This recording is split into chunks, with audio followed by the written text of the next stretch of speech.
Let me say, I am not the one to sit around and be played. So prove yourself to me if I'm the girl that you claim. But don't just say the things that you said to me yesterday. I know you say that I was some things. Something's going down, that's the way it seems. Shouldn't be the reason why I act strange. Nobody's holding you back from me. Saying everything to me times two. If somebody said, then tell me who.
Look so man, I'm so proud of you. In such a short time span, feel like I will swallow. 'Cause I grow older. Mic three, mic three, mic. You grow wiser. All my dreams, my mistakes, never rise where I'm going.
The Zone is the home of boxing, with over 150 live fights a year.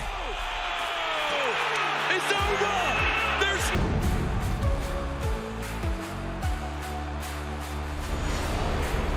Ladies and gentlemen, let's get ready to rumble!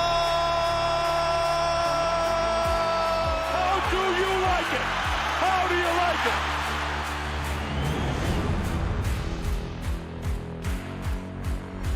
That is unbelievable. These guys will be legends in their own country, but also in the international basketball world forever. That is what sport means. That is what the EuroLeague trophy means.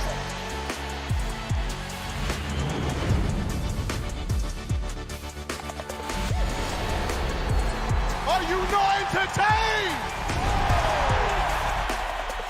I'm not supposed to be cheering, but this is X Series. I can do whatever I want.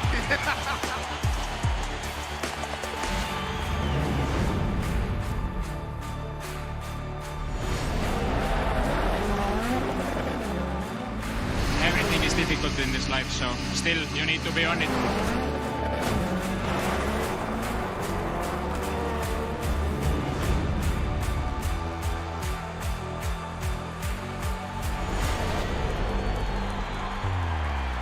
It all comes down to tonight. Don't miss the biggest night in MMA. PFL is more than a fight.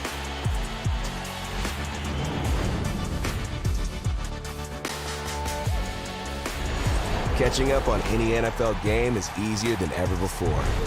Looking to the end zone for the win! Oh my gosh, one of the great games you'll ever see.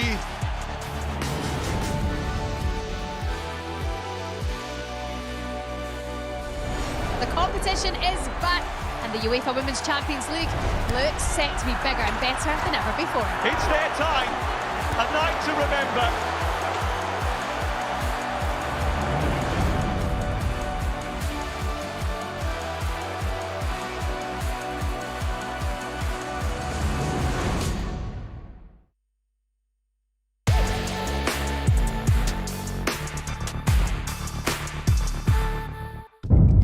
The following program is recommended for those 16 and over, as it contains sporting violence, possible bad language, and flashing imagery.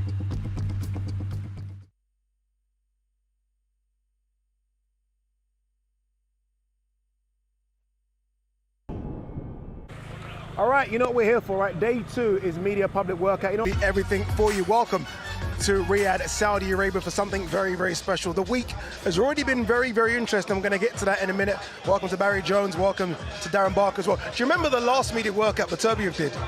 And he did like gymnastics and calisthenics in the ring. So as I say, some fighters do give you something. What are you expected to see, Darren? Look, it's all part and parcel of it. I think the younger guys on the show sort of buzz off of this. I think the senior guys, they've been there, they've done it all before. But if you can't get up for this on the grandest stage of all, the biggest boxing card that's ever been, then there's something wrong with you. You know what I like? I like when the opposing fighter watches what his opponent's going to do. It's almost like the mind games, I guess, start now. Yeah, and also because some fighters actually make it a little bit of a workout, give it sort of a minute of proper pad work. Most of them just walk around, stretch a little bit, and you don't want to give too much away. I don't think it makes a massive difference now, because they've seen enough of you. And this is not for them, this is for the fans. So it's a media obligation that they have to do. I don't think anyone wants to do it, but you know, people get another good look at them all week. You know, it builds the excitement, and I think it's an added plus, I think. I did say it's been an interesting day in boxing, an interesting 24 hours. Conspiracy theorists being thrown all over the place, fingers being pointed as well. Chris Mannix and Sergio Mora are on the main stage to kind of fill the blanks in for us. Chris. Well, Sergio, it wouldn't be a boxing fight week without a little bit of drama. We have some in the lightweight title fight featuring Shakur Stevenson and Floyd Schofield. Floyd Schofield withdrawing from this fight, citing an illness. The timeline as we know it is that on Tuesday, Floyd wasn't feeling well. He went to the hospital to get checked out. He missed the grand arrivals here on Tuesday on this stage. And on Wednesday morning, it was decided that he could not go through with this fight. Sergio, your reaction to Floyd Schofield's withdrawal? well, I'm up in the air because what was the actual prognosis? Was it dehydration? Was it exhaustion? Was it injury? Was it food poisoning like his father said? We don't know. That's what's concerning here. That's why everyone's really picking holes in his stories. I'm giving him the benefit of the doubt. He's 22 years old. We know that he was the biggest underdog out of every big name on this list. He was the one that was least expected to win. So maybe it was the prognosis was cold feet. That's what a lot of fighters think.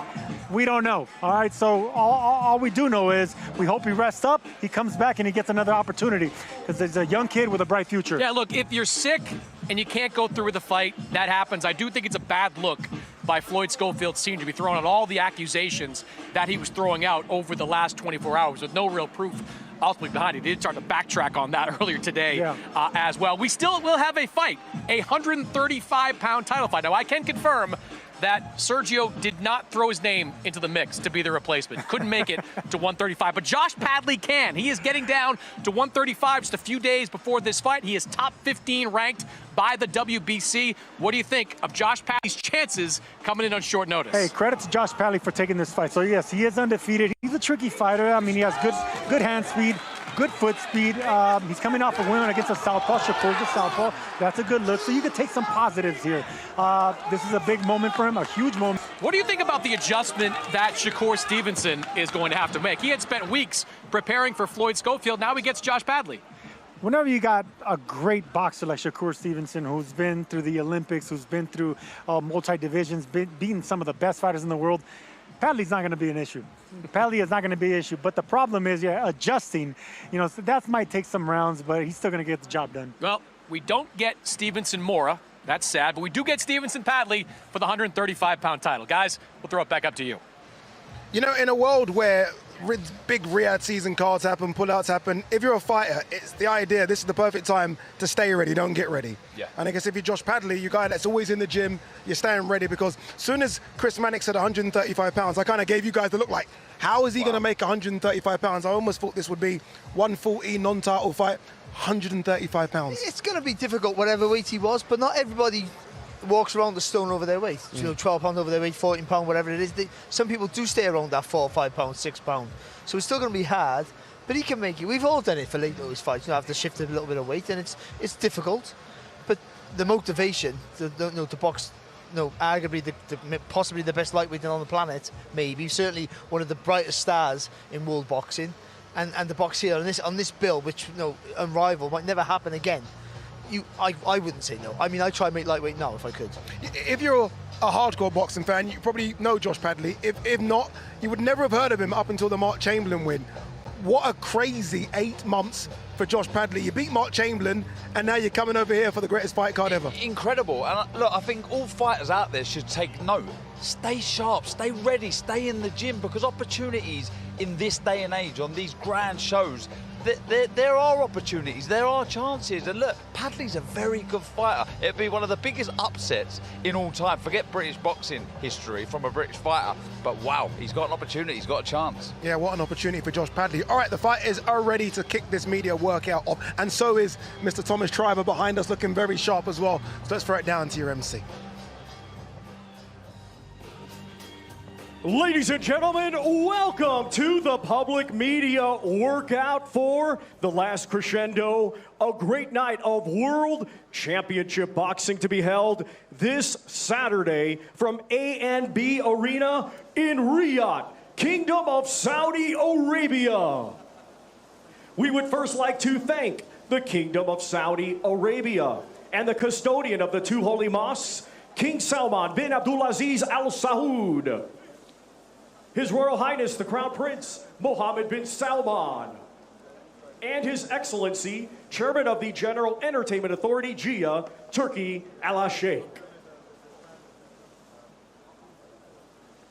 This great event is being brought to you by Riyadh Season and the General Entertainment Authority, Jia, with Frank Warren for Queensberry Promotions, Eddie Hearn for Matchroom Boxing, Bob Arum for Top Rank Incorporated, Gold Star Promotions, Oscar De La Hoya's Golden Boy Promotions, Boxer, World of Boxing, Warriors Boxing, and Sella. Along with their great sponsors: Saudi Tourism Authority, Saudi National Bank, STC, Dr. Suleiman El Habib Medical Group, Saudi Airlines, New Muraba Development Company, Taunia, Hunger Station, Lucid Motors, and Al Tanfidi. A big thanks to those great sponsors.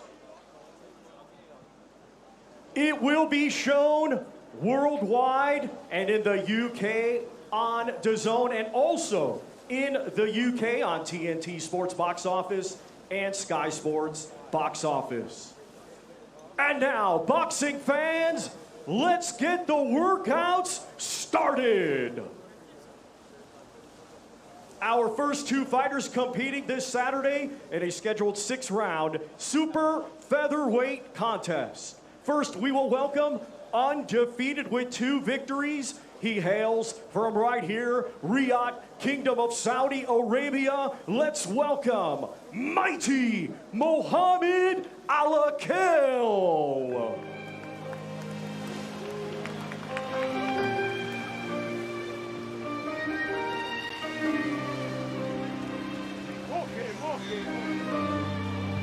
Here comes Mohammed Alakel, the vastly improved Mohammed Alakel. I don't think I've seen a novice make such a jump from one fight to the second fight. And he surprised me just by how good he's become in the second fight. Yeah, he looked a totally different fighter. I think Darren commented on him and just said, this is not the same kid. He looks the same, he sounds the same, but he's not boxing the same.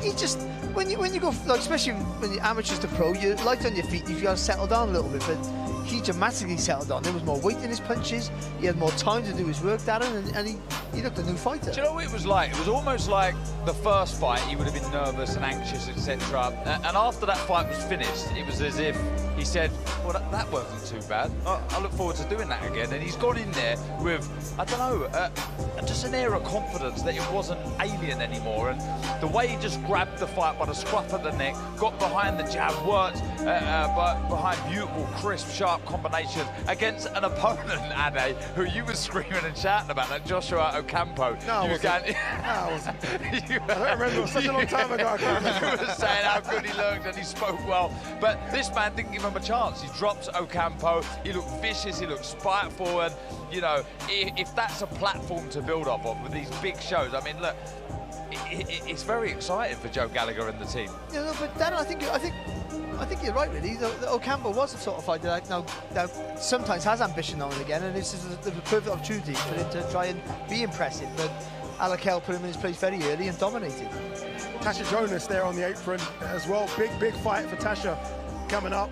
Fantastic fighter, Tasha Jonas. Still going into her 40s. Incredible what she can do in the ring. Back to Alakel. In terms of the obvious improvements, Darren, you mentioned the jab. Anything else stand out from the first fight to the second fight? Yeah, what's difficult with these fighters, certainly on these shores, etc., they don't get the caliber of sparring that we do back in the UK, in the States, etc., and that makes it very hard to improve on your defence. Shots coming back at you, and I was impressed with how good he moved his feet, how good he defended against shots coming back to him, because that takes time, and I always believe that fighters starting out should concentrate on defence before they worry about shots being thrown. If you can look after yourself, if your opponent can't hit you, they can't win.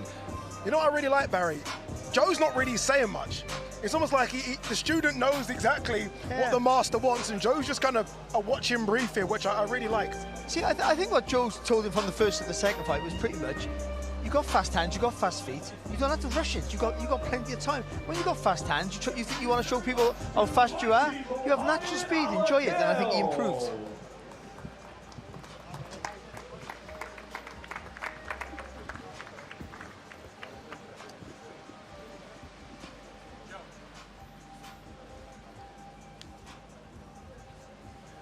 Oh, Mohammed, a couple of days away from your big fight. How are you feeling going into this? Yeah, I'm feeling good. All the hard work is done, and I'm just looking forward to putting on a show for my fans.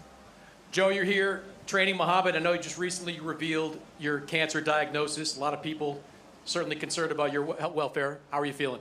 Yeah, good as gold. Life goes on as normal. I'm really looking forward to Mo's fight now.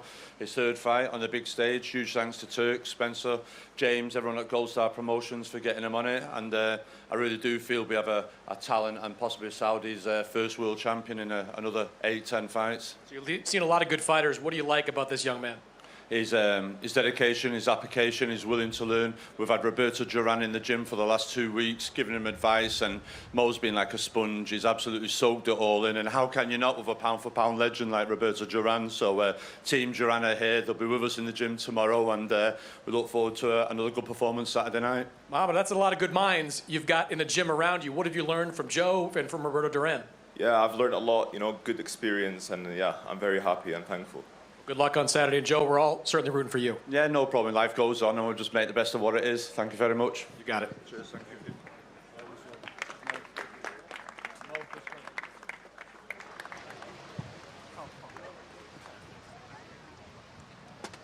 Yeah, again, just to echo what Chris Mannix said there about Joe Gallagher, obviously we got the horrific news that Joe Gallagher is at a stage now where he's got stage 4 bowel and liver cancer. And look, it's awful news. So look, I guess all of us think about him, his family, and pray for a speedy recovery. 100%, yeah, echo all of those sentiments there. Top man, he's a fighter, in and out, so yeah, wish him all the very best. All right, let's go back to Thomas Triber to introduce our next fighter. And now let's welcome to the ring a native of Chinandega, Nicaragua, and now fighting out of Bratislava, Slovakia. He is a veteran of 53 professional bouts. Let's welcome Engel El Cohete Gomez.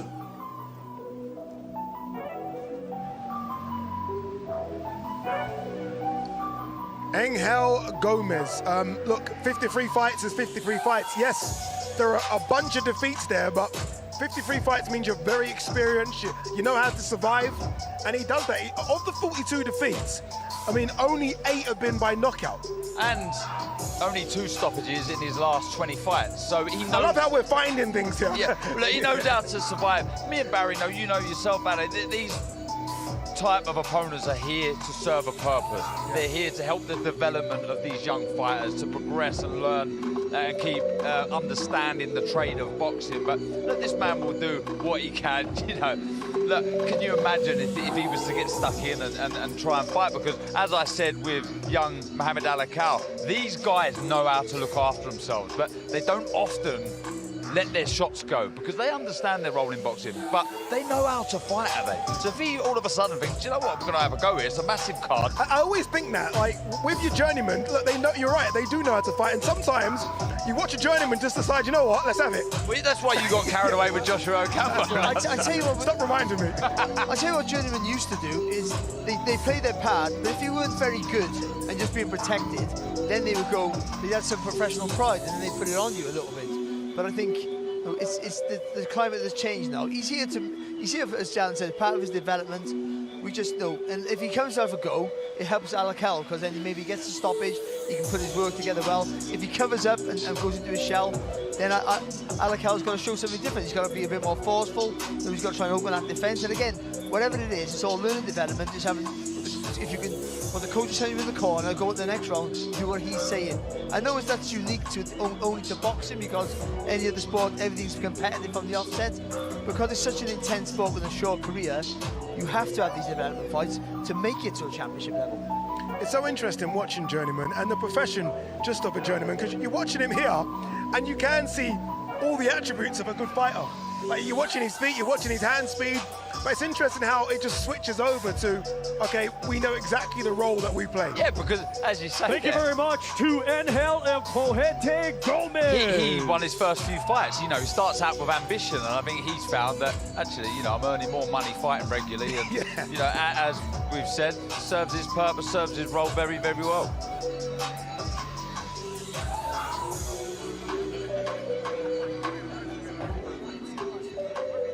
Well, Engel, welcome to Riyadh. Big opportunity for you here on this fight card. How are you feeling going into this fight? Bienvenidos a Riyadh. Es una muy grande oportunidad para usted. ¿Cómo te siento antes de la...? Pues bueno, estoy agradecido por la promotora que me dio la oportunidad de estar aquí y mientras tanto venimos preparados para hacerlo mejor, dar una buena combate. It's good to be here. He's been training hard, he's ready for this, and he's looking forward to the fight on Saturday. You were undefeated through your first 8 fights, have not been able to get a win since. How anxious are you to get that win on your resume? Los primeros combates usted ganó muchos los primeros y después no ha ganado muchas peleas. Ahora, ¿cómo te siento para ganar un más grande combate? Pues bueno, en este momento me he dado la oportunidad de entrenar bien para venir a dar un buen espectáculo acá y que gane el mejor. He wants to be the best. He's been training hard to get a big opportunity and show his best. Good luck, Engel. Thank you.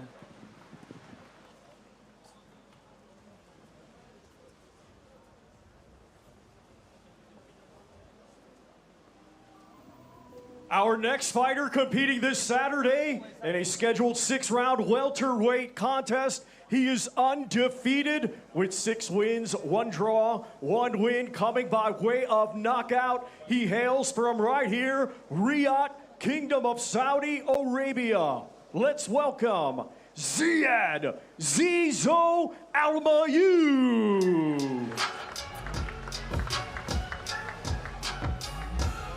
I was in the gym with Ziyad Almaayouf. We were talking about Buddy McGirt, and I asked the honest question, like, how much time do you get with Buddy?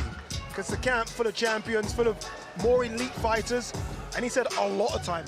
And that surprised me. He said Buddy's very, very hands-on, and I like that, because I almost thought like he's almost an afterthought for Buddy, but it's not the case. He gets exactly the same time as the other champions. Yeah, and this means an awful lot to him. He really wants to do well in the sport of boxing. He lives and breathes it. His story is remarkable. This is not just a hobby. This is not just a job. This is his life, and he wants to get better. So being around someone like Buddy McGirt is so important for your development. I like his shift in mentality now. He's not seeing this role as the flag bearer of Saudi Arabian boxing as a pressure, more as an honor. And he's going to go out there now and I think just express himself more from a technical side of things. He said he's been working more on defense, and I think that's correct. I want to see a workout though, Barry. This is the second time where he's come in and there is no workout attire. And look, I understand it, but I would like to see you throw a bit of hands. Certainly with the cold I mean, that's what it is for, isn't it? Yeah, I mean, it's do something. You do, but I think, you know, I think the whole thing with Almaayouf is that, you know, he came on the scene, thought it was all going to be easy for him, I think, to be honest. He's such a lovely guy. I thought it was all going to be easy, and he's found out that, and it's been good, but it's been more difficult than he thought, and he's learning so much, but I think he has to simplify things, I think. And I bet you in the corner they've been doing that.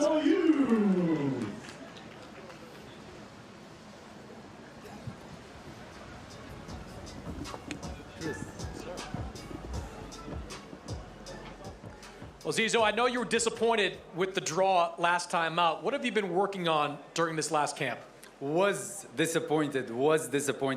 Now I know that this is what I needed, what I wanted, but we only learn later on, and that's what I love about this journey. You know, I am the first ever Saudi pro fighter. I'm going to have bumps on the road, and I love being the first, and I want to be the first world champion, and I want to do so many firsts. But what's more important is to be the first of many. I want to show the younger generations coming after me that when you have these small bumps on the road, you just keep going. Persistence beats talent. Persistence beats even hard work. But I learned a lot from my last fight, regardless of the decision. And that's the mentality I'm going into this fight as well. Head movement, defense. But all that will not work if I'm not calm and composed. As long as I am calm, composed, and I am not a victim to the pressure, I'm a superhero because of the pressure. And that's what I want to feel. I did a long training camp in Liverpool. I feel like it's blown back the spirits into me and the confidence, and I can't wait to fight. I love this journey. The day I get used to it is the day that I've failed myself. You're an easy interview, Zizo. Good luck to you. Thank you, Chris.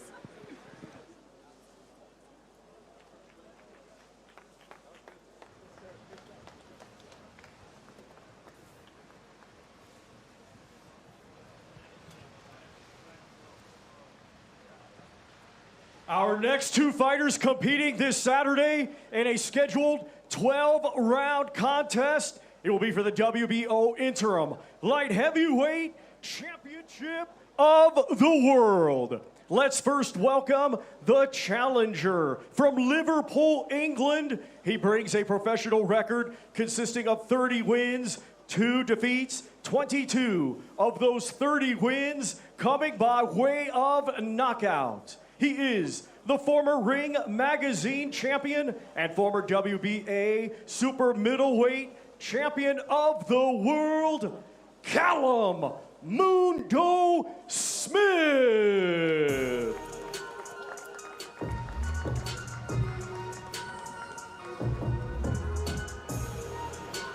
Barry, what an intriguing fight this is. What a great fighter this man walking to the ring is as well. Callum Smith, I mean, incredible at super middleweight. Only lost to the great Soul Canelo Alvarez. Only lost at light heavyweight to Artur Beterbiev. I mean, it's not a bad career, is it? No, he's got a really good resume, Callum Smith, and also a tall fighter who can box just effectively close up as he can, arguably better close up than he can at range. So he knows what he is. He knows what to do at the right time at the right time. He's had a vast experience with wins and defeats, and the only question is, how much does he have left? I think he's got enough left to give Buatsi. Is that desire, or is that, when you say that, do you mean desire or do you mean like physically? I think a bit of both, actually. Okay. You know, I mean, what did the Artur Beterbiev fight take out of it? Making weight, all that. Just boxing takes its toll on you.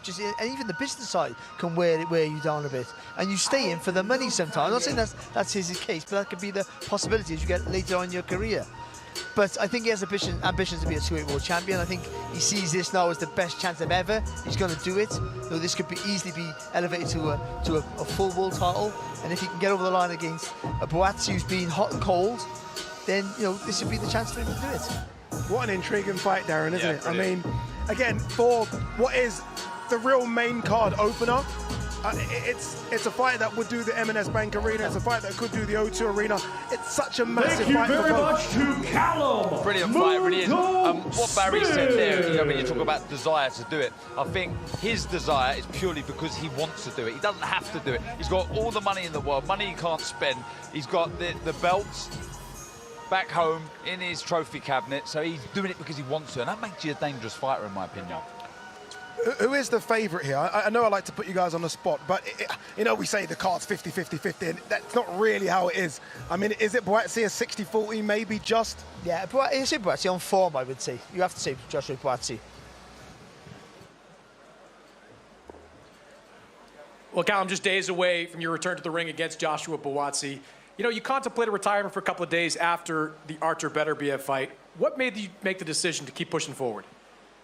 I just realised I hadn't fully achieved what I believe I'm capable of, and there was rumours this fight was going to happen, and it was the fight that motivated me. I always said it was a motivational thing. If there was something that made me want to get back in the gym and made me want to make the sacrifices, then I'll do it, and this fight was offered, and it's a fight I like, and it gives me a great opportunity to get back to where I want to be.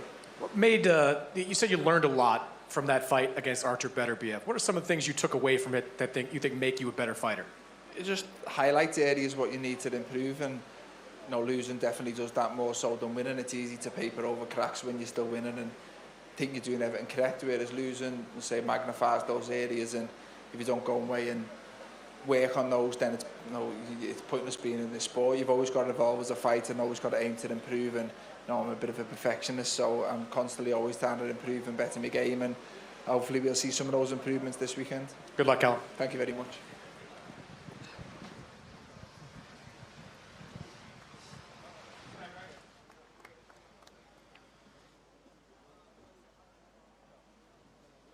And now let's welcome the defending champion from London, England, a 2016 Olympic bronze medalist, now undefeated as a professional with 19 wins. 13 of his 19 wins coming by way of knockout. He is the reigning and defending WBO interim light heavyweight champion of the world, Joshua Buatsi.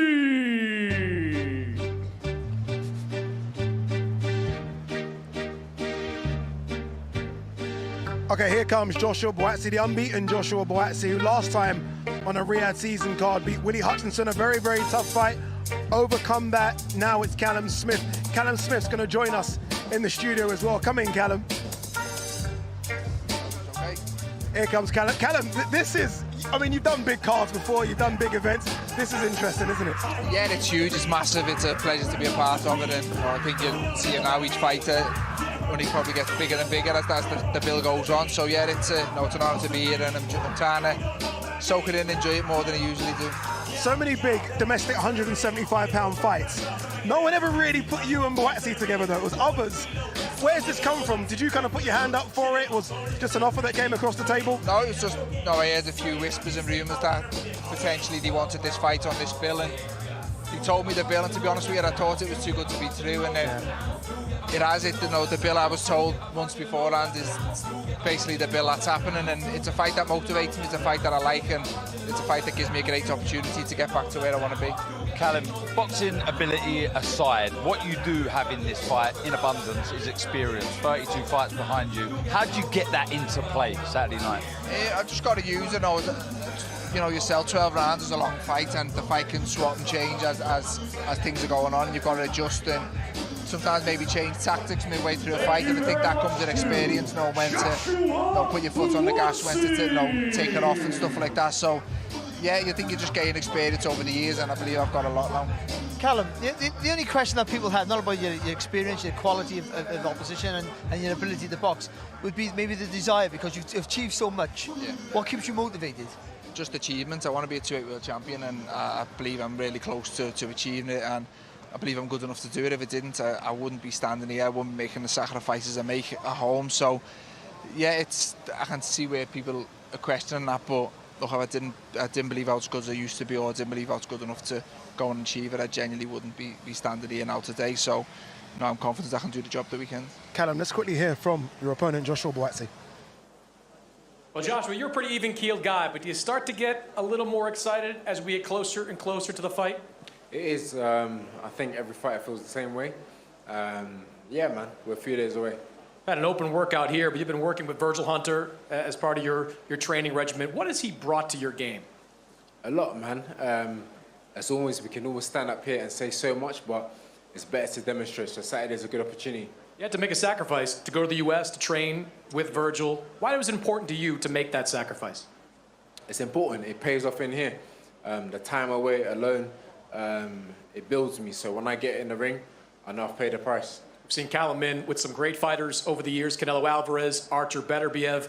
Can you learn anything from those fights about what it's going to take to beat him? I'm myself and my own fighter, so when I show up on Saturday, then you have something to talk about. Good luck, Joshua. Thank you. Callum, let's get the most important question out of the way very quickly. Liverpool 3, Villa 1 today? Salah double? Yeah, hopefully, yeah, the win at any means possible. But yeah, hopefully we can get the win and get another 3 points. Callum, good luck this week. And I think a lot of people can't believe this is opening the card, because it's a main event. But good luck this weekend, Callum. Thank you very Top much. Man, cheers. Thank you. Thank you. Thanks, buddy. Good to see you. Our next 2 fighters competing this Saturday in a scheduled 12-round contest, and it will be for the vacant WBC Interim Heavyweight Championship of the World.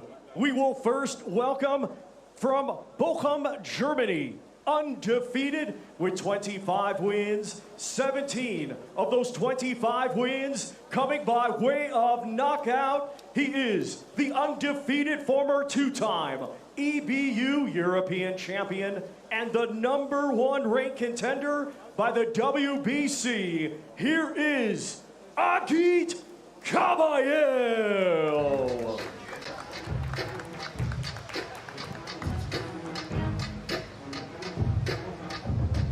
Sergio Mora has joined us in studio. Perfect timing. Oh, by the way, look at this. For the first time, a fight is coming to the ring with gloves on, so we might get a bit of a workout here as well, Sergio.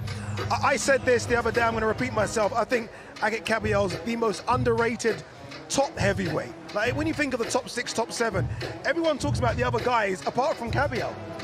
And you want to be like that because you want to be the underdog. I mean, this is the type of moment that, you know, every fighter thinks of. You have the skill, you have the record, you're coming off your 2 biggest wins of your career, so you have the momentum against a fighter that's vulnerable. So these are 2 big men with power. This is a moment of a lifetime for Kabayel. Is that true, Barry, what I said? Is he underrated? Because everyone talks about the other names around him apart from him, I think. See, when you talk about other fighters, like say Dubois, you go, watch out for that jab, watch out for the power. You know, but then another fighters, you know, Usyk is brilliant silky skills. With Kabayel, you don't pick anything out massively to go, that's the weapon to be careful of. But what he is an all-round fighter. Yeah. He does nothing fantastic, but everything well. And you might think, you know, all right, maybe at the very, very, very, very top, the elite, that falls short. But I think he's underrated. I think what's really good, is most impressive with him, is his fight management in the ring. I think he knows what to do. He gets the tactics right every time. Makhmudov, perfect. Sanchez, perfect tactics. And he'll need that on Saturday night. Is it a simple case of, if this goes early, it's Zhang, if this goes late, it's Kabayel? Because we have seen Zhang, we've seen the gas tank run empty. Absolutely, and not only that, but nobody's really tested Zhang's body. Kabayel tested Sanchez's body. That's how he was able to knock him out. Anytime you're dealing with heavyweights that go to the body, heavyweights usually ignore the body because they're always going for the head. They got that big eraser, especially with their right hand. This man likes getting on the inside. He's a volume puncher. He pushes fighters back, but it's the body shots that are going to be the telling factor. In the land of the giants, he's quite small. I mean, obviously Usyk is the exception to the rule, right? But I mean, Zhang's going to come here and we'll see him. He's 6'6", 290 pounds. Kabayel's what, 6'3", 230? Yeah, but I mean, it's not ideal, I understand that, but also somebody being small and short, and I say this obviously knowing well all about that, can be a friend because you can get underneath that, you can get underneath those jabs, you can slide into distance, you can move around the target quicker. And I do think that, no, it's not always Zhang. If Zhang can keep knocking you down, he can stop you late. But Kabayel's got a good engine, and if he can be busy, he can put Zhang in plenty of trouble.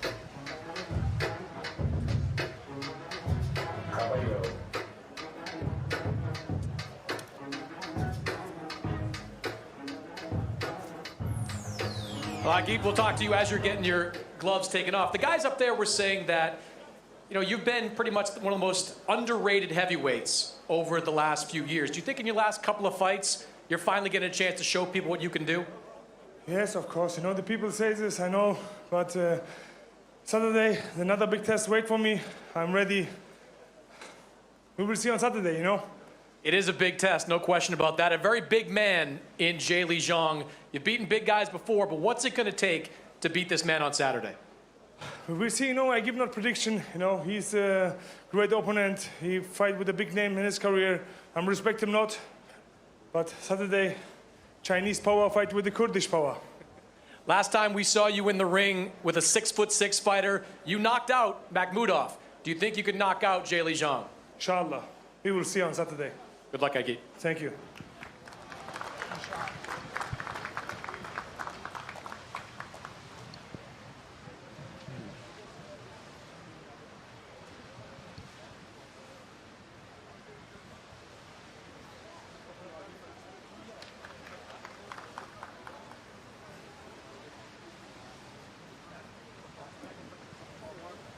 And now let's welcome fighting out of Bloomfield, New Jersey, USA, by way of Shenzhou, China, a 2008 Olympic silver medalist, now with a professional record consisting of 27 wins, 2 defeats, 1 draw, 22 of those 27 wins coming by way of knockout. He is the former WBO interim world champion and the #2 ranked contender by the WBC. Here is Zhilei Big Bang Zhang.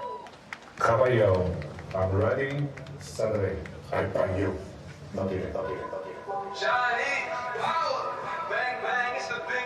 This man is a real problem in the heavyweight division. A lot of people talk about his power. I think they forget the amateur pedigree as well. He can do a bit of everything, Zhilei Zhang.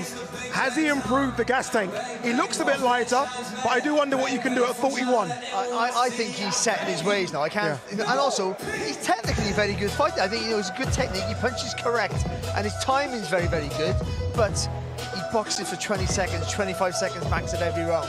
And that's the issue, that's the problem. But what he showed against certainly against Joe Jones and others, that he can knock you out in any round. It hasn't got to be early. But the problem is, if you can get a big lead, you can take a shot. Because at some point, like he did with Parker, he's going to hit you and he's going to hurt you. How you react to that just dictates whether you can beat him or not. And it's power as well, Sergio, that he doesn't seem to load up with. Now, you watch those 2 knockdowns that he did against Joseph Parker, he barely touches him, or at least that's what it looks like. And you're down and you're out and you don't know what happened. When you're that big, that strong, that heavy, you don't need to hit a fighter clean. You're always going to hurt him wherever you touch him. And the thing about Zhang is he fights like in slow motion. You know, he's really wicked with that right hook. Anytime you have a left-hander with that right hook, it's hard to get away from that. And this man, once he's on the outside or the inside, he's always dangerous. And like I said, doesn't need to hit you clean. Always going to be powerful. There was a lot of talk about Zhang versus Martin Bakole. It never happened. Can you imagine the carnage with those 2 290-pound men? The difference is Bakole might not be as big a puncher, but He might be physically stronger, but he has a better engine now. And then and meaner. I would think Zhilei Big Pin Zhang. Who's favourite for this fight? You know, I'm picking Kabayel. Okay. I like Kabayel's momentum. I think I've seen Zhang vulnerable before, especially if it goes into the second half of the fight. I definitely, the longer it goes, the more I favor Kabayel.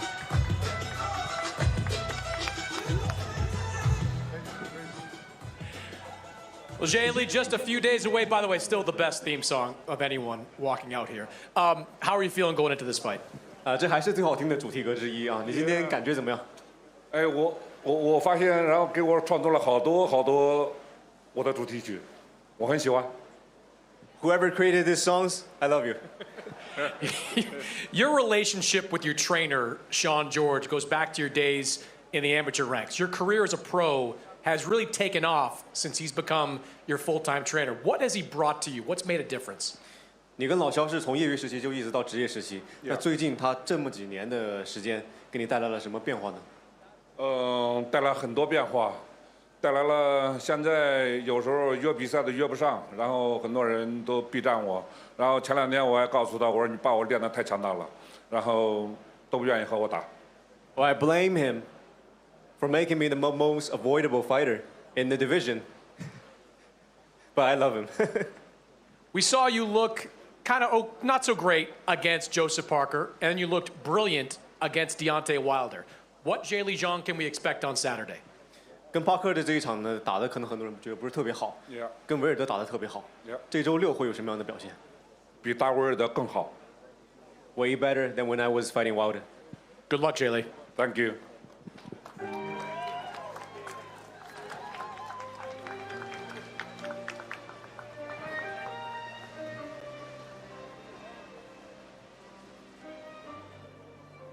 Our next two fighters competing this Saturday in a scheduled 12-round contest. It will be for the WBC Interim Super Welterweight Championship of the World. Let's first welcome the challenger from Khiva, Uzbekistan, a stellar amateur with over 300 victories. He now has a professional record of 10 wins, just 1 defeat, 1 draw, 7 of those 10 wins coming by way of knockout. He is the former WBA Super Welterweight Champion of the World, Israil the Dream Madrimov.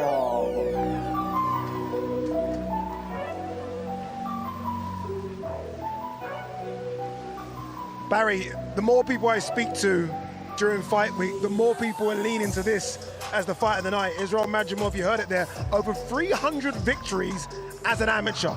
I mean, that's incredible. And so far as a pro, just the 1 defeat, and that's to Terence Bud Crawford. It doesn't count.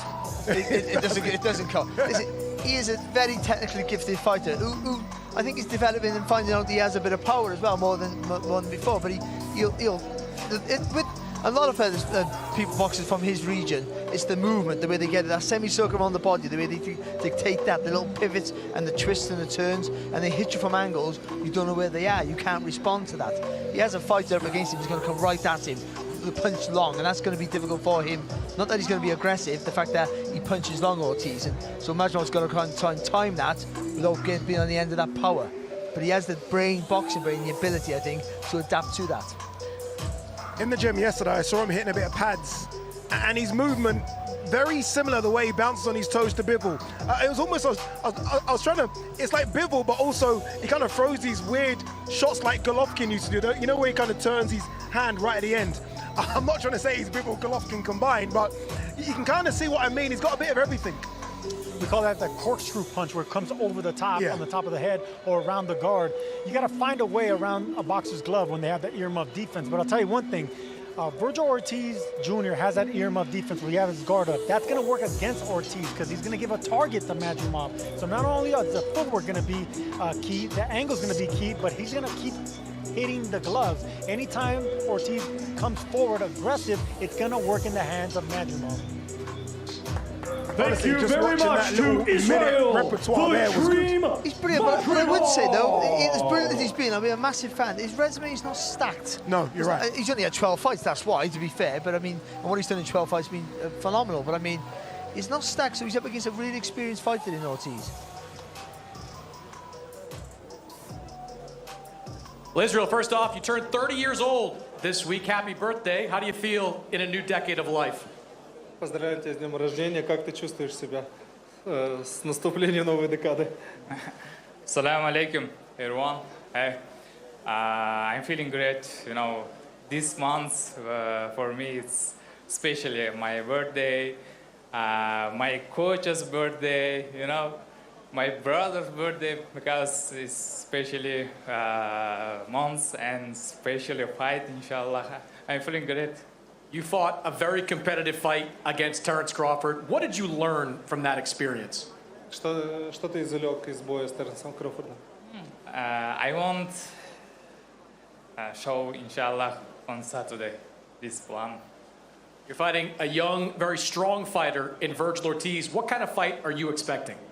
Ты дерешься с очень молодым и агрессивным бойцом. Какой бой ты ожидаешь? Interesting fight for me, my career, because you needed see this fight. Good luck, Israil. Thank you so much.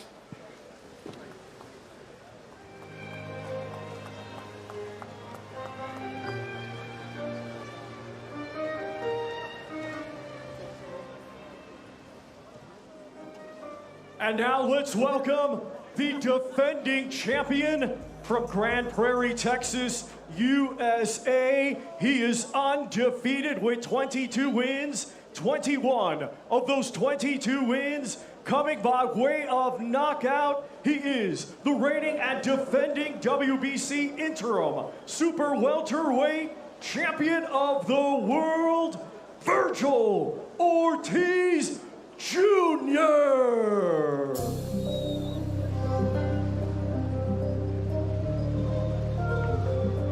Sergio, you know, as well as the battle of the fighters, obviously Vergil Ortiz versus Israil Madrimov, I love the battle of the minds as well. Joel Diaz with Israil Madrimov, Robert Garcia, trainer of the year with Vergil Ortiz, two world-class trainers with two very, very good fighters. Two of my favorite trainers coming out of the Southern California area. I'm big fans of both, but I'm a big fan of this man right here because, yes, he's all power, he's destruction, but what a lot of people don't give him credit for is intelligence. You have to be intelligent with that pressure that Ortiz puts on you, and he finds a way out. You know, whenever he's having issues with movers, like he did against McKinson.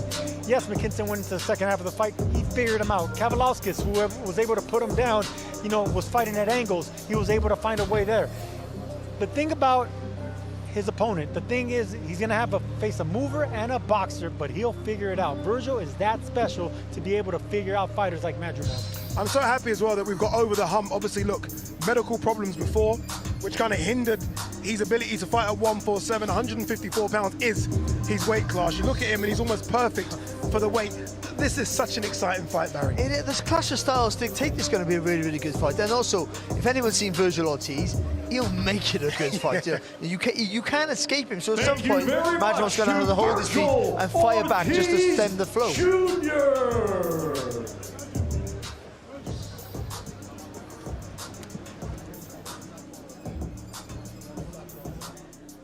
Well, Vergil, I know you've been waiting a long time for this opportunity to fight here in Riyadh. How are you feeling a couple of days out? I'm very excited, man. I'm very motivated, and I'm ready to go, man. I'm ready to fight, you know.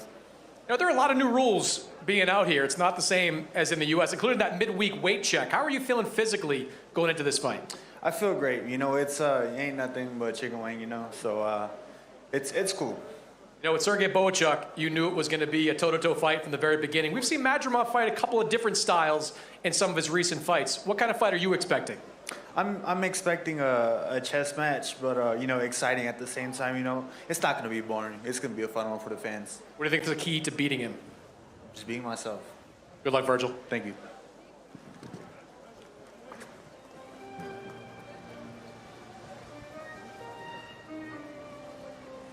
I love it. Just be himself. The great Vergil Ortiz, the unbeaten Vergil Ortiz as well, who takes on Israil Madrimov. Zhilei Zhang versus Agit Kabayel. And to kick off the big show, Joshua Buatsi versus Callum Smith. 3 fantastic fights, 3 50-50 fights. More to come as well.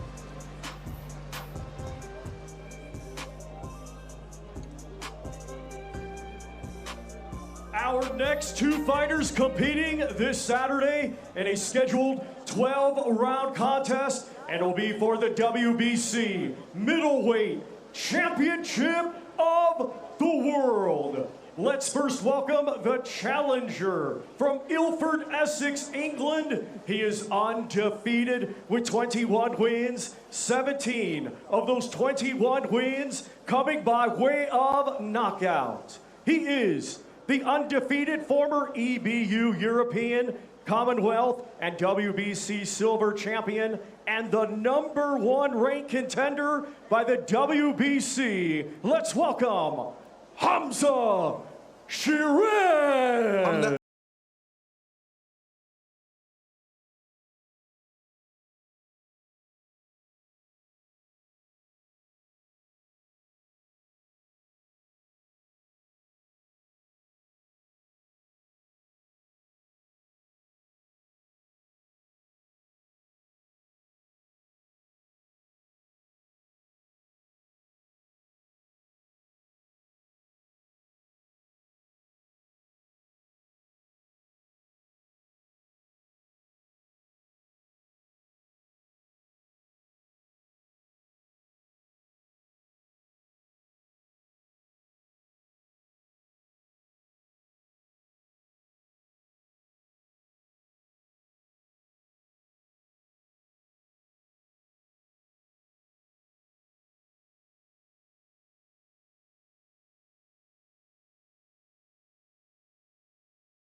Well, Hamzah, you've been asking for this opportunity for a few fights now. You finally get it. How are you feeling as we get a little bit closer? Yeah, alhamdulillah, I'm feeling great, ready to go.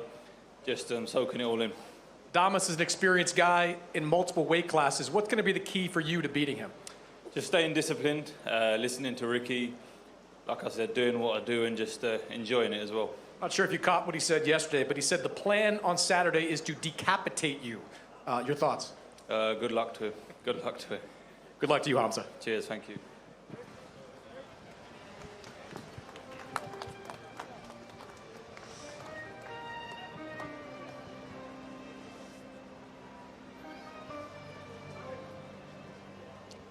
And now let's welcome the defending world champion from Elías Piña en la República Dominicana. He has a professional record of 24 wins, just 1 defeat. 18 of those 24 wins coming by way of knockout. He is the reigning and defending WBC middleweight champion of the world, Carlos El Caballo Bronco Adames.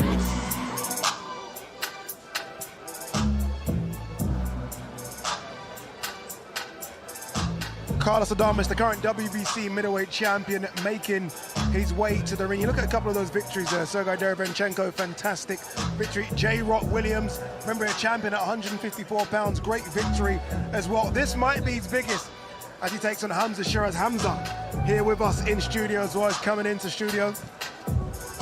Almost done there. Right there, Hamzah. Yeah. I almost felt with that interview with you and Chris Mannix that the fight mode's on now. Yeah, like it is. Smiles are gone. Yeah. Yeah, it's short, the workout short and sweet. You're now ready, Hamzah. Yeah, that's it. Biggest fight of my life Saturday night. I'm feeling cool, feeling calm, but yeah, laser focused and locked in. This is what you've always wanted, right? You've called for those world title shots. You've called for Adames or Alam Kanali. You've got Adames. What do you make of him as a fighter? He's a good fighter. He's a good fighter. Someone I've been watching for a long time as well. And now I'm sharing the ring with him. He's a champion, a proven champion, and a champion I want to beat. Yeah. What happened to you for like the last 2 or 3 fights? You've always been a good fighter, but the last 2 or 3 fights, something changed in you, and you just, the belief has gone beyond your body. You just look phenomenal. Like you know what you're doing when you're going to do it. What was the catalyst for that? Do you know what it is? I think it's spending so much time in Los Angeles, rubbing shoulders with all these world champions, sparring them as well. And then you've got the likes of Hall of Fame trainer Joe Goosen in my gym. When someone like him tells you you're going to be a star, they're almost correct, aren't they? So hearing them words of people like him and then going in there, you just have this different sense of confidence and belief. Hamzah, you're a middleweight. How long are you going to be a middleweight? I'm sizing you up right now, man. How do you make weight? How do you make weight? To be fair, I don't know. It's not easy. It's not easy, but it's not too difficult as well.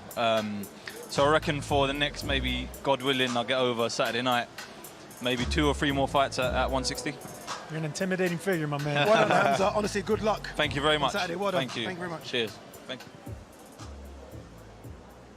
Well, Carlos, you have come to Riyadh with a lot of confidence going into this fight. What makes you so confident that you can get the job done? Viniste a Riyadh con mucha confianza. ¿Qué te da tanta confianza que tú vas a poder ganar este sábado? Mi trabajo, mi dedicación en el gimnasio, mi forma de trabajar, mi equipo de trabajo, cómo me manejo dentro del ring, mi fortaleza, todo es un complemento. My work ethic, my team, my hard work, my ability inside the ring, and my whole camp process. We haven't seen you in the ring since last June. How anxious have you been to get back into a fight? No te hemos visto en el ring desde junio. ¿Cuánta ansiedad tú tienes para volver al ring? Tengo mucha, me siento muy bien, me he preparado muy bien para esta pelea. Pienso que voy a dar la mejor versión de mí en esta pelea. Verán un nuevo Carlos Adame que se enfrenta a todo tipo de retos. Pienso que me siento muy bien. I'm very anxious to get back. I think you will see a different Carlos Adames. I think you will see a great one, too. That's a big man in Hamzah. What's the key to chopping him down? Es un hombre alto, Sheeraz. ¿Cuál es la idea principal para poder ganarle? Los cocos son más altos y los tumbamos. Pienso que a él lo voy a tumbar también. Coconuts in coconut trees are higher, and we can still take them down. Good luck, Carlos. Thank you.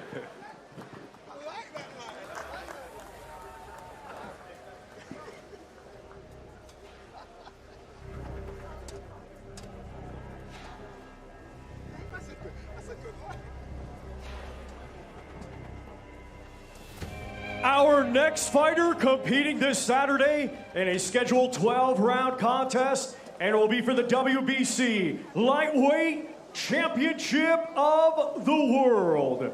He will be taking on the challenger, Josh Paddy Padley. Let's welcome the defending champion, fighting out of Brick City, Newark, New Jersey, USA, a 2016 Olympic silver medalist, now undefeated as a professional with 22 wins, 10 of those 22 wins coming by way of knockout. He is a 3-weight world champion and the reigning and defending WBC lightweight champion of the world, Shakur Stevenson.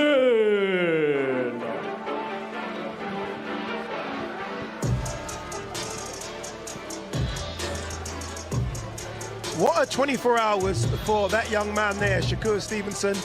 Obviously, look, Floyd Schofield scheduled, and he would have been hearing about the rumors about Schofield falling ill way before we found out. Then he finds out Schofield is out. He didn't know whether or not he was going to fight, and then he gets Josh Padley. I mean, it's been a difficult 24 hours for Shakur Stevenson, Sergio. Yeah, but you couldn't tell. I mean, the way he's handling it, it's fine. I mean, Shakur Stevenson has been through this. I mean, through the Olympic rankings, through 3 divisions in boxing, fighting the absolute best. He's calm, cool, collected, and that's because he's a sniper from that southpaw stance. He has the speed. He has the ability, the footwork. I mean, there's nothing this man can't do, and now he's on the big stage, so adapting to plan B or C, I mean, it's all a day's work for Stevenson. He must have said to Eddie, Eddie, get me anyone. Eddie, I need to fight. Like, I can't have had a fight camp and not fight. And you can tell that they've delivered. And I think they've delivered him an opponent that's going to try and win, not an opponent that's going to lay down. And I think everyone here is just excited to see Shakur Stevenson fight on Saturday. There is nothing worse than a fighter, one, either yourself getting injured and having to pull out of a fight, or your opponent pulling out and doing all of that hard work, as you say, going through a camp and not getting the end goal. Horrific. Thank you very much to Shakur Stevenson. Oh, thank you.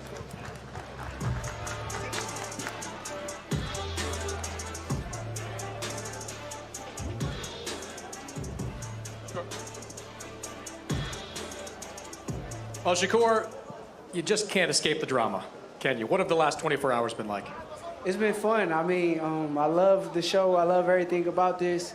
I'm still on the card. The show must go on, so I'm ready to put on the show. You actually predicted that Floyd Schofield would not make it to this fight. How did you feel when you found out he had pulled out? I was already kind of expecting it. I knew the kid was scared from the start. I knew he was scared from the jump. When I seen him, he was definitely scared, so I think he a punk. When they brought the name Josh Padley to you, what was your immediate response? Yes, I mean, I watched one round. I'm in shape. I mean, they could have sent anybody. They could have said, Lomachenko, let's fight. I'd have said, let's do it, so. You say you don't watch a lot of film on your opponent, so you just going in there trying to do you? I mean, I know me at my best could be anybody at their best, so I'm the best in boxing, and I'm going to show y'all Saturday night. Good luck, Shakur. Thank you.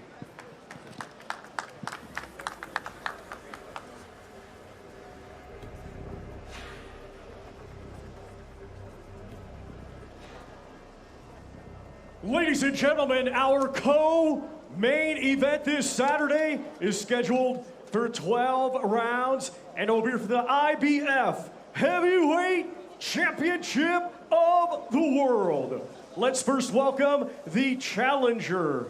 From South Auckland, New Zealand, he has a professional record of 35 wins, 3 defeats, 23 wins, coming by way of knockout. He is the former WBO Heavyweight Champion of the World, Lupe Soliai, La'auli Ale Maliatoa, a.k.a.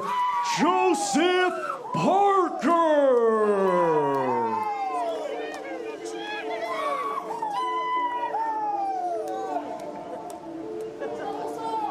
As Joseph Parker makes his way to the ring, Shakur Stevenson has made his way to the studio.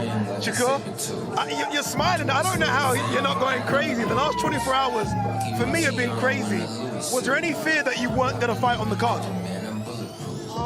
Yeah, it was a little fear, but once they got it together, I got back focused, and my mental is straight. I'm ready to perform. I've been ready to perform for a couple of weeks now, so it's time.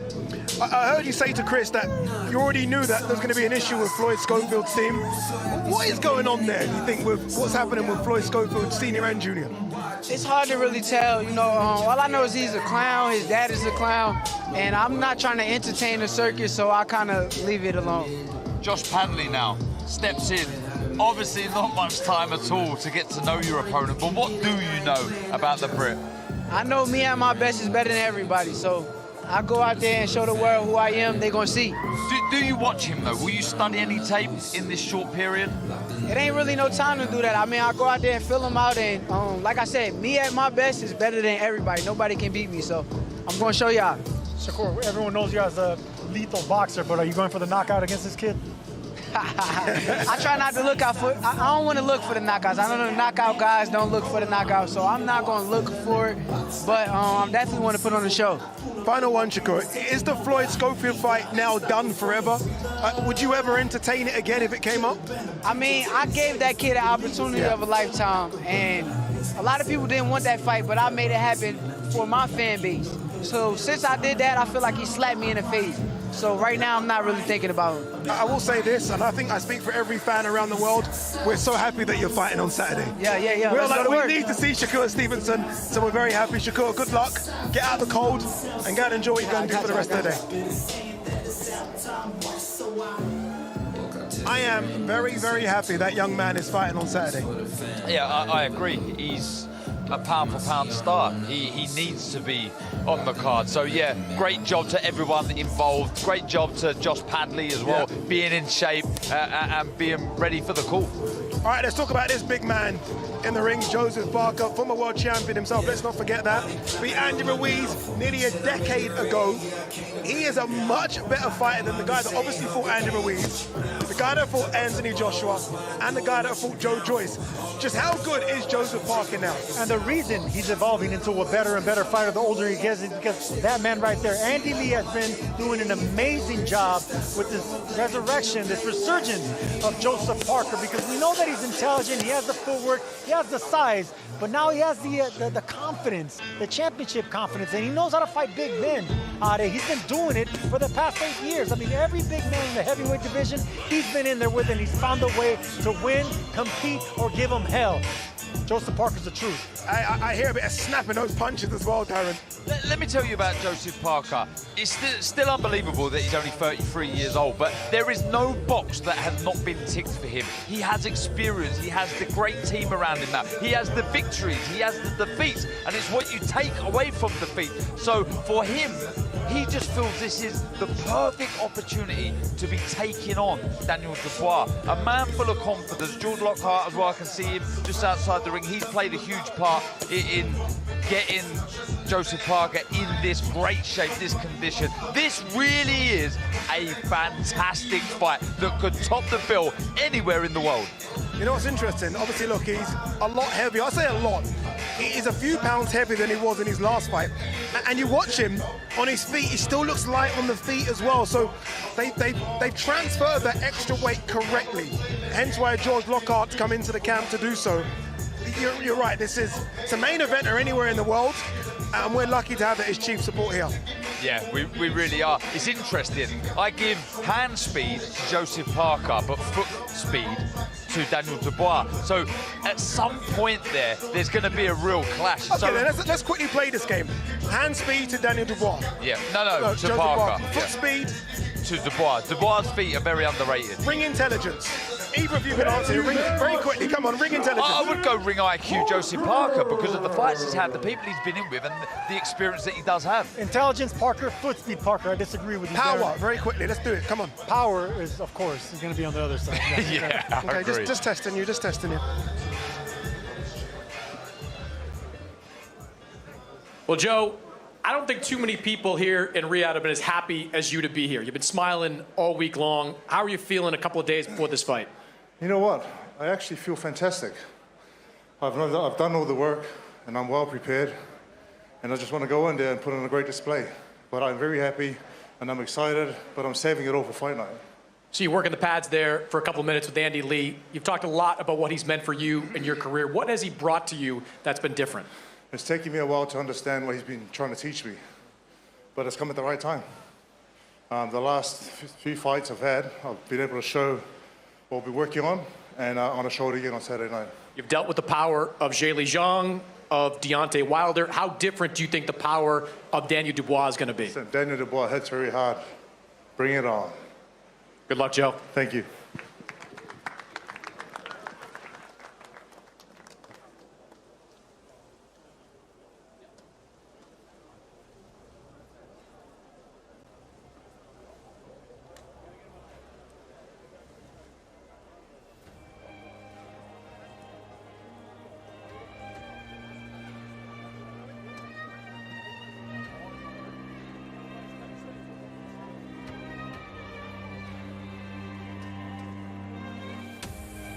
And now let's welcome the defending champion from Greenwich, London, England. His professional record, 22 wins, 2 defeats, 21 of his 22 wins coming by way of knockout. He is the hard-hitting, reigning, and defending IBF heavyweight champion of the world, Triple D, Daniel Dynamite Dubois. Yo, hear me now, rude boy and rude girl. Joseph Parker, you know say you're in a world of trouble when you want to test the champion. You know, I keep repeating myself with Daniel Dubois, but I'm going to repeat myself again. What a turnaround, what an 18 months. The run is incredible. Really, really good rounds against Alexander Usyk in Poland. 100 pounds lighter than Jarrell Miller and stopped him.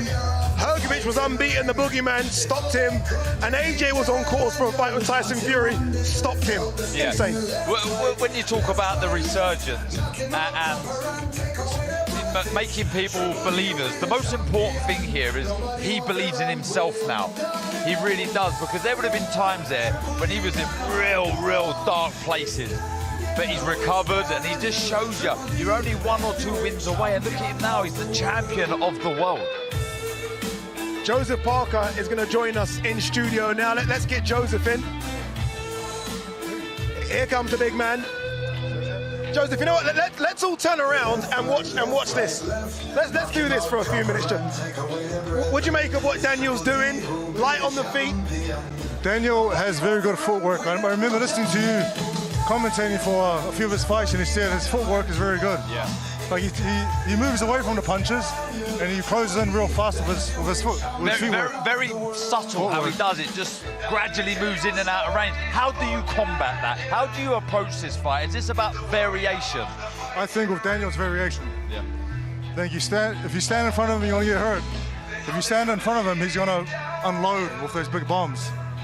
Big power. But you've got your own attributes as well, Joseph. He's got very fast feet. You've got very fast hands. Listen, I've seen his hands look pretty fast too. But I mean, he might have worked on his hand speed. Are you looking forward to it? Can you look forward to what you know is going to be a very difficult fight? Can you be excited about it? I am excited. I'm happy. I'm relaxed. I'm calm. I'm looking forward to the challenge of fighting the champion of the world and putting my best foot forward and seeing what I can do against him. All right, let's hear what the current IBF heavyweight champion's got to say. He's in the ring with Chris Mannix. Well, Daniel, just days away from defending that heavyweight title of yours. How are you feeling going into this fight? I'm feeling confident, ready to go now. It's fight time, let's go. I was asking Joseph Parker about the impact that Andy Lee has made on him. You've had Don Charles in your corner now for several fights, done a great job with you. What kind of impact has he made as your trainer? I think it's been a team effort, not just Don, my dad, and everyone that's around the team. They're just all working together, and it's powerful. Joseph Parker was just up there, very complimentary of you and your skills. What do you think of Joseph Parker? I'm just ready to fight on Saturday. Let's go. Let's go, man. How important is it for you to defend this heavyweight title? Really important, you know, the step to greatness, really. So, yeah, I'm ready. Good luck, Daniel. Thank you. God bless. There you go, Daniel Dubois. Very simple. That's what Daniel Dubois always says, just ready to fight. Joseph, what do you do for the next 2-3 days? Is it just hotel, relax? What do you do? Relax. Still put a bit of work in. Yeah. Still hitting the pads, stretching, loosening up, and beating everyone at table tennis. Can I come round? Beating everyone at poker, beating player. everyone at all the games we have at home. It's just simple. Simple. It's fight week, so I have to win.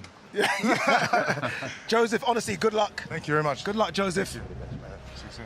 Looking forward to this one. Good luck. What a fight, what a fantastic chief support. There you go, Dan Dubois versus Joseph Parker, IBF heavyweight world title on the line. Shakur Stevenson against Josh Padley. Josh Padley on his way to Riyadh, Saudi Arabia. What a story this would be if he could shock the world and become the WBC lightweight champion. And then Carlos Adames taking on Hamzah Sheeraz. Hamzah Sheeraz bidding to become the 11th British middleweight champion, following in the footsteps of the man in the studio with me, former IBF middleweight champion, Darren Barker. All that to come, but we have one more, so let's throw it back downstairs to Thomas Treiber.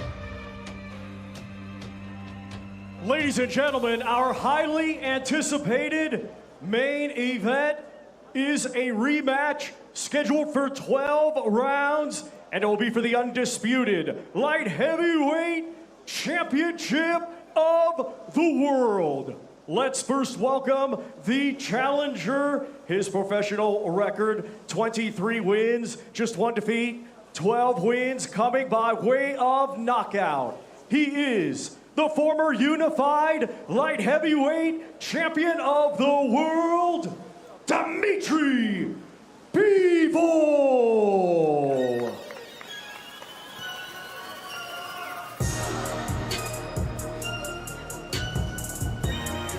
Here we go. What's on the mind of that man there, Dmitry Bivol? Is it redemption? Is it revenge? Is it becoming the undisputed light heavyweight champion of the world? So many questions will be answered on Saturday. What we do know, gents, and I'll come to you first, Sergio, this is round 13. This isn't round 1 of the second fight. They both know each other now. They've had 12 feel-out rounds. I think we're going to get down to action straight away.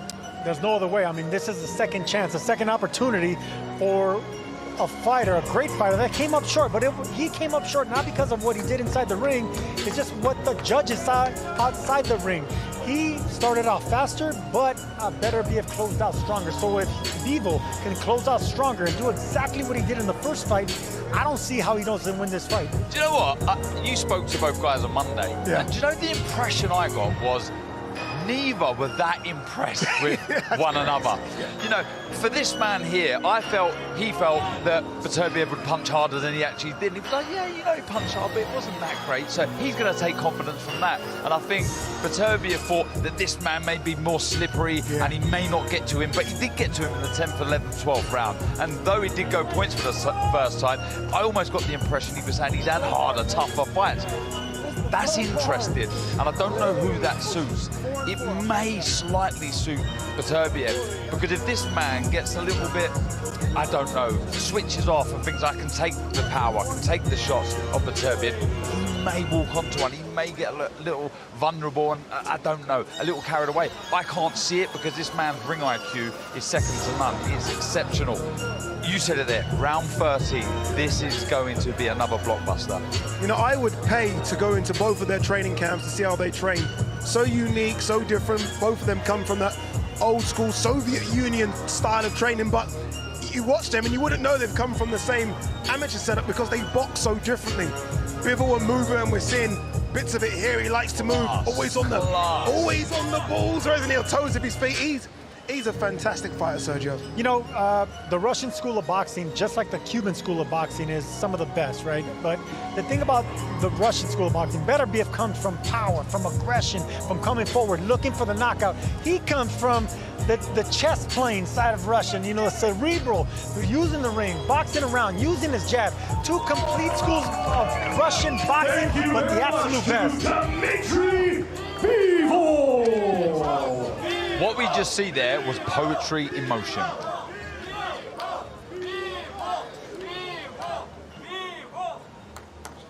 Well, Dmitry, it's been a long time since you were introduced as a title challenger. How are you feeling going into this fight? It's something new again. Challenger, it's new, fresh feelings. I like it. You went 12 hard rounds with Artur Beterbiev a few months ago. What did you learn from that experience? I learned that I don't like to lose, and I want to win. You've said this week that the biggest adjustment you have to make is to throw more punches. Does that mean you'll be taking more chances in the ring? Yeah, of course. Not only more punches, more movements, better speed, more heavier punches. Felt his power for 12 rounds. Does that make you more prepared for it the next time around? It's not about to prepare against the power. It's more about to make yourself better and to be ready for all situations in the ring. Do you think this fight will look a lot like the first fight, or are you expecting a very different one? I'm so excited, like all of boxing fans, how it will be. This is why it's so interesting, I think. Good luck, Dmitry. Thank you.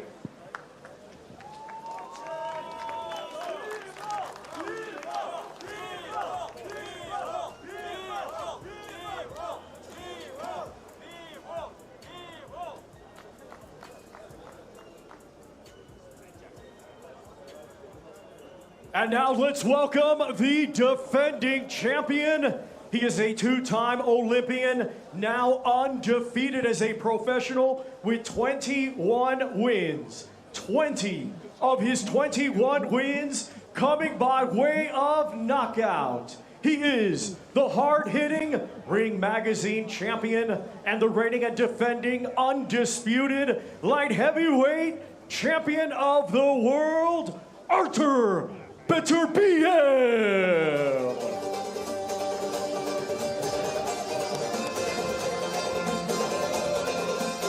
Here comes the undisputed, undefeated, currently unbeatable Artur Beterbiev making his way to the ring. Very cool as well. Look at him. That's a nice little cap.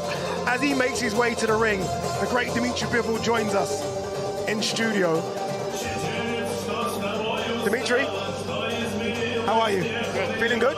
Good, good. Is this like round 13 for you as opposed to round 1? Is it like round 13? It's more about round 1, to be honest. Yeah. Is it strange? Chris said it there as well. Is it strange you being a challenger? Is that giving you new energy? Kind of strange, but I think fresh feelings, new feelings. Yeah. At some point, I don't like that I lost, but this time it's like I came here without some heavy bags with my belts. It's not bothering, like, you know, on the shoulders. And now you can feel a bit more relaxed, ready to go. Yeah, maybe relax, and you could have a chance to get more. Yes. Dmitry, the game plan last time was almost perfect. Almost perfect. How do you go the next level now and make it the perfect game plan so you get your arm raised at the end? Perfect plan. It's similar, but more active. To be more active, more punches, stronger, faster. Everything is better. Just. Dmitry, do you feel that when you mounted attacks against Beterbiev, you were really effective? Do you feel there's a second phase of attack that you could throw? Second phase of attack? So when you attack, rather than retreat, go back again and work again, or is that a dangerous tactic? Yeah, it's you know, every time when you are repeating attack, it's more risky. Yeah, but this is what we need to do. Yeah, exactly. Do you think you can knock out Beterbiev? Everything possible. It's boxing, bro. Yeah, but the power. Do you think you have the power to knock him out? Of course, everybody has enough power in our weight class to knock each other out. The knockout, it's not about power. It's more about timing. It's like in life, you know, when you don't see the punch, you don't get it, and somebody punch you. It's so hard, even in life and in the boxing also. Most of the knockouts when the people just cannot see it. Honest opinion, was his power greater than you expected, or was it as hard as you thought? No, I was. You know, when I'm preparing to the fight, I always trying to think about my opponents, that they are amazing. You know, they are hardest, fastest as I can imagine. What wins you the fight? Is it this or is it this? What? What wins you the fight? Is it your brain or your heart? This is why I love boxing. Everything should be the good level, you know. Some people, they don't have good skills, but with their heart, with their pressure from the heart, they're winning fights. And the fight against Beterbiev, you cannot rely only on one skill or only one good side. You have to use all your potential, all your skills. Dmitry, should we watch him a little bit? Should we have a look at Beterbiev? Do you normally watch your opponents when they do the workouts? Do you like to watch? I don't like to watch anybody fighting or training when I'm in my training camp, to be honest. So okay, I'm not going to make you watch then. You can go now, people. You can disappear. Would you do this? Tennis? Yeah, you do different type of things in training as well. No, it's just basic stuff. Yeah. In national team, we were doing it. Yeah. Dmitry, good luck. Thank you. In your bid to become undisputed light heavyweight champion. Thank you. I wish you good luck, brother. Thank you. You know, I always felt like you were perfect for 160 pounds. I look at Dmitry Bivol, and I always feel like he's perfect for 175. Like, it looks like someone that's never going to struggle to make the weight. Obviously, it will be hard, but someone that doesn't try to kill himself to make the weight to then rehydrate to a monster. I'm looking at his face right now, and his face doesn't look gaunt. he looks ready to go. Carl Frost was the same, wasn't Yeah. he? One of those fighters, just lucky to be around that weight and strong at it. Yeah, he looks very, very good. Artur Beterbiev there finishing his work. We didn't get any calisthenics this time, but we are going to get an interview. Let's hear from Artur Beterbiev with Chris Mannix. Well, Artur, here we are again. You and Dmitry Bivol, the undisputed light heavyweight championship, just a few days away. How are you feeling going into this fight? I'm not bad. Does it feel any different having experienced 12 rounds with Bivol the first time? You now have that experience to lean on? Yeah, it's different. Yeah, a little bit different, but it's good. It's good experience. You know, after that first fight, both you and your trainer, Mark Ramsey, said you can do a lot better the next time around. What can you do better? Everything. Everything. I will try to do everything better. Are you expecting a different version of Dmitry Bivol? Maybe. Maybe, we'll see. You got off to a little bit of a slow start in that fight. You've gotten off to slow starts at different times during your career. Is it important to you in this fight to get off to a faster start? You know, we'll see. Like, we never know how it's going. Good luck on Saturday, Artur. Thank you.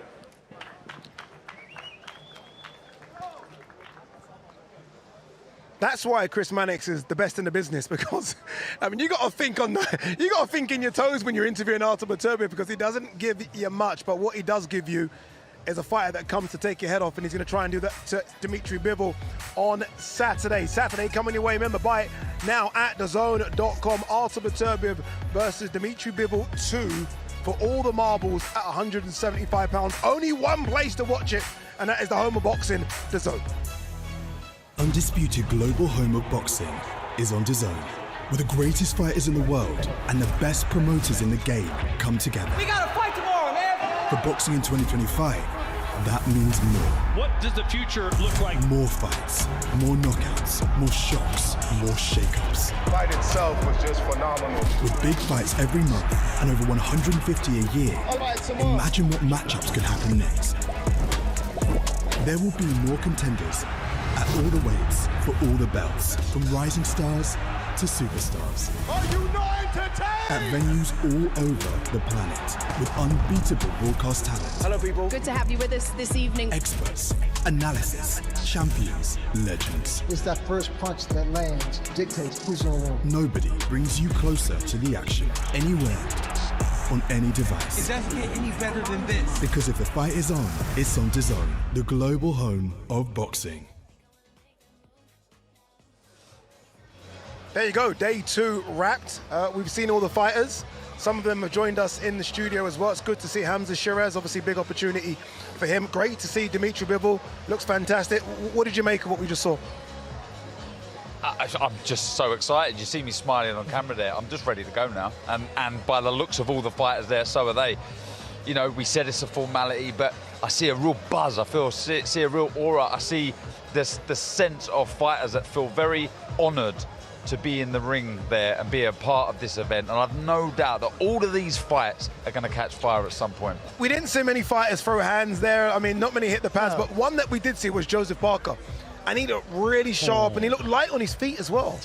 There's a man, I think he believes his destiny is to be a 2-weight world champion. I mean, he's so comfortable and happy in himself, and I think that's why he did the workout. He's happy to please people. I just think he thinks that, you know, he got it all in him to win it. You know, he's a boxer on form. And what I did notice about every fighter we've spoken to today, it's fight week. And everyone except for the heavyweights have to make weight. And they all looked healthy. Yeah. And that's very unusual. Yeah, great shout indeed. What a fight card is coming your way on Saturday. Let's remind you of what we got coming your way. Not that you need reminding, because you know what's coming your way. Ziyad Almaayouf versus Jonantas de Oliveira. Mohamed Alakel will take on Engel Gomez. Joshua Buatsi will take on Callum Smith. Zhilei Zhang, Agit Kabayel. Titles on the line, by the way, and both of those fights. And then we get to the real stuff. Vergil Ortiz Jr. versus Israil Madrimov. A lot of people thinking that could be fight of the night. It could be this one. Carlos Adames versus Hamzah Sheeraz. Shakur Stevenson will take on Josh Padley. On his way here right now is Josh Padley. Daniel Dubois versus Joseph Parker. And then Artur Beterbiev versus Dmitry Bivol 2 for the undisputed light heavyweight championships of the world. Hey? I mean, what are we doing here? We're giving you too much, man. We're giving you too much. I said it the other day, it's an overdose. It really, I mean, it's like Christmas. It's just unbelievable. I'm gonna ask you this tomorrow. I'm gonna ask you this on the way in. I'll probably ask you this on Saturday before the fighters make their walk. Fight of the night.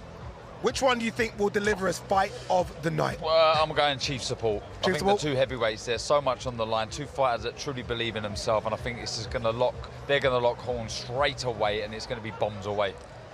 You could close your eyes, put your hand in a hat, and pick out a fight, and I think anyone could be the fight of the night. But I'm going to go with the Damas versus Sheeraz. I think there's going to be drama, there's going to be tops and tails, there's going to be adversity in that fight for both, and I think Sheeraz might just come out the winner. All right, 2 days down, 2 more to go, and then it's Saturday, and it's going to be special. Make sure you go to thezone.com/boxing to purchase this event. We'll see you tomorrow for the press conference. That's going to be interesting. Friday weigh-in, Saturday. Well, it's the greatest card ever. See you tomorrow. The fight card of the century, live on DAZN, February 22nd. Dubois versus Parker, defend on the throne for the world heavyweight crown. Beterbiev versus Bivol 2 for the undisputed light heavyweight championship. The fight card of the century, February 22nd, with belts on the line all night. Buy now at DAZN.com/boxing.